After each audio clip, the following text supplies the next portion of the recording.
Hello বন্ধুরা, স্বর্ণস cooking and lifestyle চ্যানেলে আপনাদেরকে সবাইকে স্বাগতম।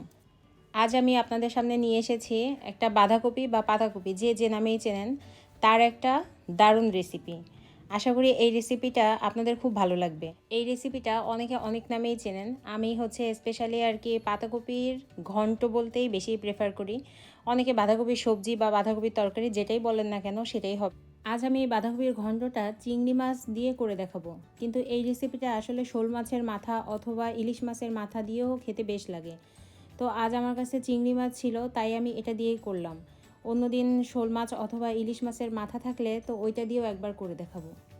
সবসময়ের মতো আমি তো আগেই বলেছিলাম যে আমি সব কিছু গুছিয়ে নিতে পছন্দ করি। তো এখানে আমি পাতাকপি ধুয়ে ঝিরিঝিরি করে কেটে নিয়েছি।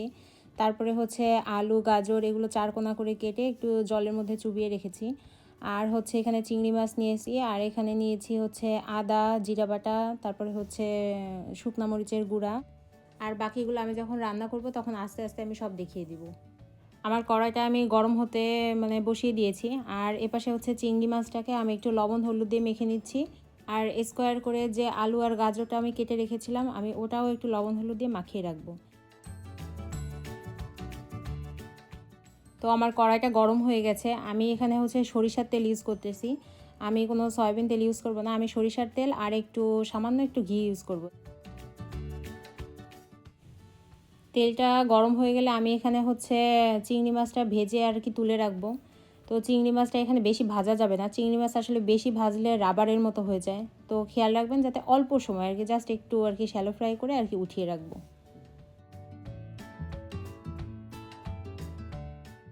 চিংড়ি মাছটা উঠিয়ে নেবার পরে ওই তেলেই আমি আমার আলুটা আর গাজরটা ভেজে নিব।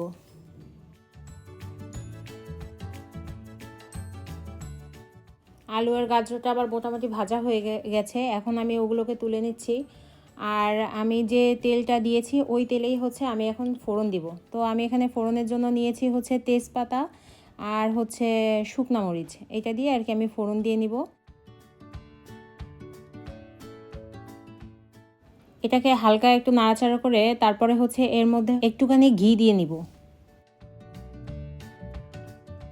এর মধ্যে আমি যে বাঁধাকপিটা ঝিরিঝিরি করে কুচিয়ে রাখছিলাম, তো আমি সেই বাঁধাকপিটা এর মধ্যে দিয়ে দিব। বাঁধাকপিটা অল্প কিছুক্ষণ রান্না করে আমি এর মধ্যে একে একে আমার ওই মশলাগুলো দিয়ে দিব। তো আমি এখনই লবণ দিচ্ছি না, কারণ লবণ দিলে অনেক পানি ছেড়ে দিবে। তো আমি মশলাটা দেওয়ার পরে তারপরে একটু পরে লবণ দিব। আমি এই যে এখানে আমার মশলাগুলো নিয়ে নিয়েছি, এগুলো আমি আগেই বেটে রেখেছি। আর এখানে নিয়েছি আদা বাটা, জিরা বাটা আর শুকনা মরিচ বাটা।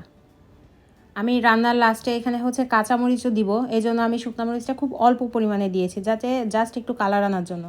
আর এখানে সাথে একটু ধনিয়ার যে গুঁড়া আছে সেটাও একটু দিয়ে নিলাম। পাতাকপির সাথে আমি মশলাটা ভালোভাবে একটু কষিয়ে নিব। তো এই যে আমি নাড়াচাড়া করে ভালো করে মশলাটা ওর সাথে মিশিয়ে নিচ্ছি।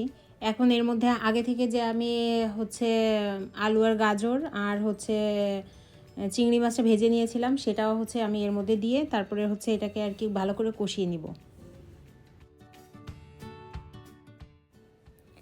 এখন আমি এর মধ্যে লবণ আর একটু হলুদ দিয়ে নিব। লবণটা একটু বুঝে শুনে দিব, আর কারণ আমি ওই আলু আর গাজর যখন ভেজে রেখেছি তখন ওইটার মধ্যে লবণ দিয়েছি, আবার চিংড়ি মাছটা ভাজার সময়ও লবণ দিয়েছি। তো এই জন্য লবণটা সামান্য পরিমাণে দিয়ে তারপরে নামানোর আগে তখন আরেকটু চেক করে নিলেই হবে।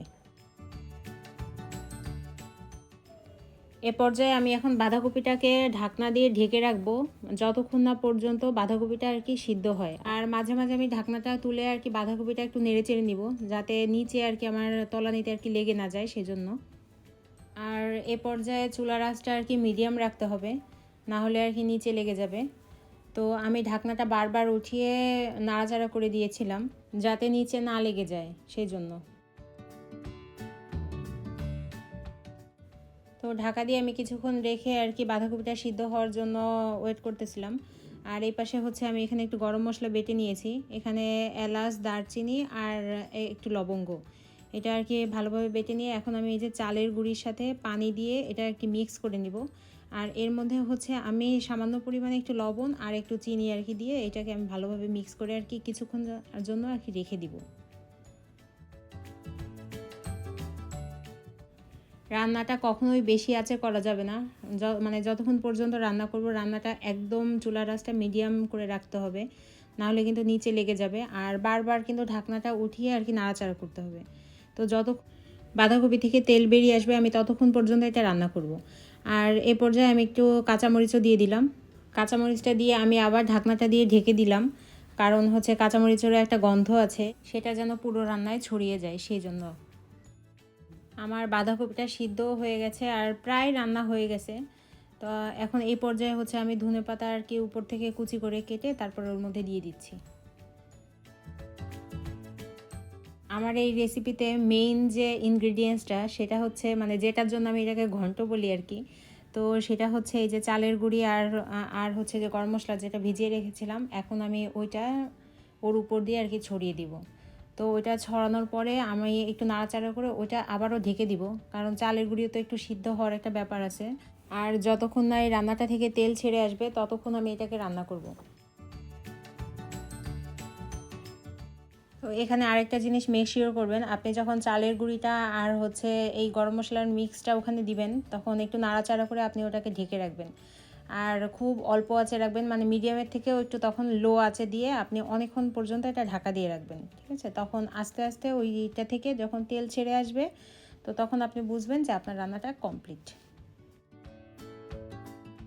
তো রান্নাটা কমপ্লিট হয়ে যাওয়ার পরে আমি এই যে উপর দিয়ে একটু ঘি ছড়িয়ে নিচ্ছি, জাস্ট একটু আর কি মানে ঘিয়ের একটা ফ্লেভার আনার জন্য। তো বন্ধুরা আপনারা তো এই যে দেখেই বুঝতে পারতেছেন যে রান্নাটা থেকে তেল ছেড়ে দিয়েছে। তো এরপর যে আমার রান্নাটা এখানেই আর কি শেষ। তো এখন আমি এটাকে নামিয়ে আর কি পরিবেশন করে নিব। তো বন্ধুরা আপনারা তো দেখেই বুঝতেছেন যে রান্নাটা কতটা মজার হয়েছে। রান্নাটা কিন্তু আসলেই অনেক মজার হয়েছিল। তো এতক্ষণ যারা ধৈর্য ধরে আমার রান্নাটা মানে দেখেছেন তাদেরকে অসংখ্য ধন্যবাদ। রান্নাটা খুব সহজ, কিন্তু ভিডিওটা এডিটিং করতে আমার মতো যারা ইউটিউবার আছে তাদের কিন্তু অনেক কষ্ট হয়। তো আপনাদের ভালো লাগলে তবেই আমাদের সার্থকতা। রিকোয়েস্ট থাকলো আপনাদের কাছে যে যদি আপনাদের একটু ভালো লেগে থাকে তো অবশ্যই একটু কমেন্ট বক্সে জানাবেন। আর আপনাদের ফ্রেন্ডস আর ফ্যামিলির সাথে চাইলে শেয়ার করতে পারেন। আর সব শেষে এটাই বলবো যে আপনাদের একটা সাবস্ক্রিপশন আমাদের হচ্ছে মানে পথ চলার শক্তি যোগায়। তো অবশ্যই যদি ভালো লাগে তো আমার চ্যানেলটি সাবস্ক্রাইব করে রাখবেন। আর আপনারা এরকম কিছু ইউনিক কিন্তু সহজ কিছু রেসিপি যদি দেখতে চান তাহলে আমাকে কমেন্ট বক্সে অবশ্যই জানাবেন যে আপনারা কোন রেসিপিটি আর কি দেখতে চান। তো আমি অবশ্যই সেটা করে দেখাবো। তো আজ এ পর্যন্তই বন্ধুরা, ভালো থাকবেন সবাই, সুস্থ থাকবেন সবাই। ধন্যবাদ সবাইকে। Bye bye.